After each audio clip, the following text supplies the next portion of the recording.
السلام عليكم متتبعي قناه كويزين سيما. تتمنى نلقاكم الفيديو ديال اليوم وانتم بأتم الصحه والعافيه. ان شاء الله الفيديو ديالنا ديال اليوم اولا الوصفه ديال اليوم سهله جدا واقتصاديه، كتحضر بسرعه للفطور او للكوتي.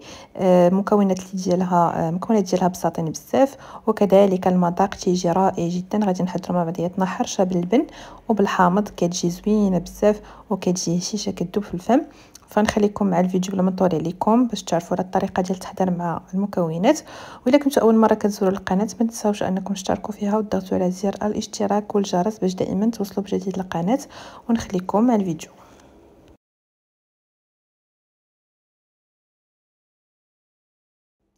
وبسم الله على بركه الله غادي نبداو بتحضير الوصفه ديالنا. هنا غادي نذكر معكم المقادير. كاول خطوه عندي هنا 2 ديال الكؤوس ديال العنبه ونصف من السميده الرقيقه ديال الحرشه، وكما شفتوا معايا تما راه ضفت فيها واحد القبصه ديال الملح. غادي نحتاج نص كاس ديال زيت المائده، نص كاس ديال السكر سنيده، وغنحتاج 2 ديال الكيسان ديال اللبن. اي لبن تقدروا تستعملوه، اما اللبن الطبيعي اولا اللبن ديال العلب. عندي هنا القشور ديال 2 ديال الحامضات يكونوا متوسطين، وغنحتاج كيس ديال سكر الفانيليا وكيس ديال خميره الحلويات. ونمروا للطريقه ديال التحضير اللي سهله جدا. غادي نحتاجوا في واحد الاناء غادي نوضعوا النواشف. اولا غنوضعوا سميده رقيقه مع القبصه ديال الملح، غنضيفوا سكر سنيده، غادي نضيفوا القشور ديال الحامض، وغادي نضيفوا كذلك السكر ديال الفانيلا باش غادي نسمو. تقدروا تستبدلوا القشور ديال الحامض بالقشور ديال الليمون الا ما توفرش عندكم. غنضيف ساشي ديال خميره الحلويات. من الاحسن نتوما غربلوه، انا هنا وضعته مباشره، لكن من بعد مع التحريك راه غادي ما غاديش يبقاو ليا دوك الكويرات ديال الخميره باينين.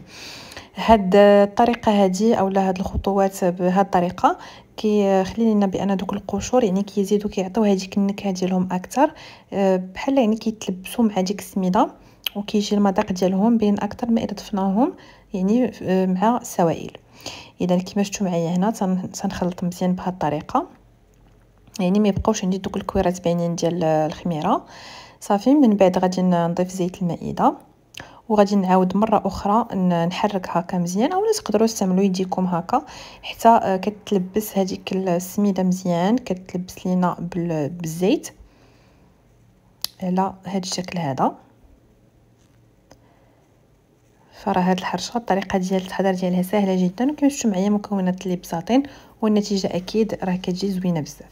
هنا من بعد ما صافي كنتاكد بان الزيت دخلت ليا تماما في السميده، غادي نضيف اللبن. عندي هنا 2 ديال الكيسان كما ذكرت معكم في المقادير. انا هنا استعملت اللبن ديال العلبه. صافي وغادي نحرك مره اخرى حتى كيصبح ليا الخليط، يعني كيصبح لي واحد الخليط اللي هو خفيف شيئا ما، يعني ما كيكونش خفيف بزاف وما كيكونش ثقيل بزاف. بهذا الشكل هذا تنحركو مزيان، وغادي ناخذوا واحد المقلاة اللي ما كتلصقش، اولا تقدروا ماشي مشكل تستعملوا المقلاة الثقيله اللي يعني المقله اللي كنطيبوا فيها هكا البطبوط، وغادي ندهنوها بالزبده هكا مزيان، وغادي نرشوا عليها كذلك سميده رقيقه، يعني نفس السميده اللي استعملنا في الحرشه، وغادي نلبسوها هكا مزيان بالمقلاة ديالنا. صافي من بعد غادي نفرغوا الخليط مباشره. لكن الا لاحظتوا هكا كيتقال معكم واحد شويه، الا خليت يعني الا سبقتوا الخليط هو الاول كتلقاوه شرب شي شويه، ماشي مشكل، غادي تضيفوا ليه شويه ديال اللبن كما ضفت ليه انا بحال هكا، وكتحركوا راه كيصبح لكم يعني عاوتاني كيصبح الخليط مزيان في القوام ديالو.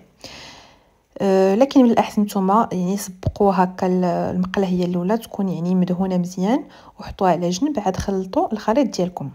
صافي هنا غادي نوضع السميده هكا من الفوق ديال الحرشه، باش من غادي نقلبها كتكون هكا تكون مرشوشه بالسميده، ما نحتاجش انني نوضعها في المقلاة. وصافي غادي ندوزو باش غادي نطيبوا الحرشه ديالنا. هنا غادي نغطيوها بطبيعه الحال ان عندكم الغطاء ديال المقلاة. انا ما عنديش، فوضعت غير هكا واحد الصينيه غطيت بها الوجه ديال الحرشه. وكما شفتوا معايا هنا العافيه راه مهيله، يعني طيبوها على العافيه اللي تكون مهيله، تقريبا كتمر واحد 10 ديال الدقائق. كتقلبوا هكا الحرشه ديالكم كتلقاوها بانها تماسكات، كتحسوا بها هكا يعني قصحت، صافي ما بقاتش سائله. يعني كتكونوا عارفين يعني المده ديال الطياب ديالها. كما قلت لكم انا هنا 10 ديال الدقائق صافي تحمرت ليا بهذيك الطريقه. صافي تنقلبها على الوجه ديالها الاخر باش حتى هو كيكمل الطياب.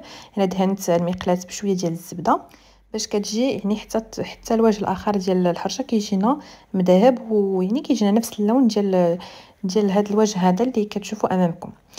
صافي في هذا الاثناء غادي نمروا باش نحضروا السيرو ديالنا اللي غادي نسقوا به البسبوسه او الحرشه ديالنا. غنحتاجوا نص كاس ديال العنبه من عصير ديال الحامض مع 2 ديال المعالق كبار ديال سكر سنيده.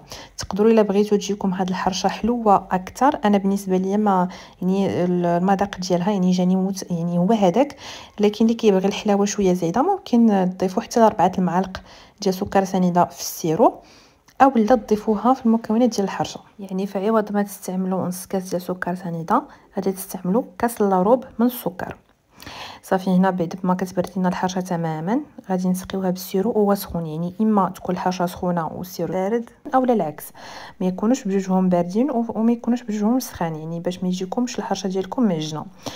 صافي هنا من بعد كنزوقها بشويه ديال اللوز اللي هو مهرمش، وصافي تنقطعوها وتنقدموها بالصحه والراحه. كنخليوها حتى كتبرد وكنتناولوها، كتجي زوينه بزاف صراحه، غير جربوها.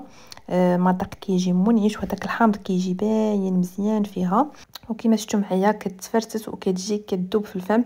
كنتمنى الا جربتوها تنال الاعجاب ديالكم، وإلا جربتوها خليو لي التعليق ديالكم اسفل الفيديو.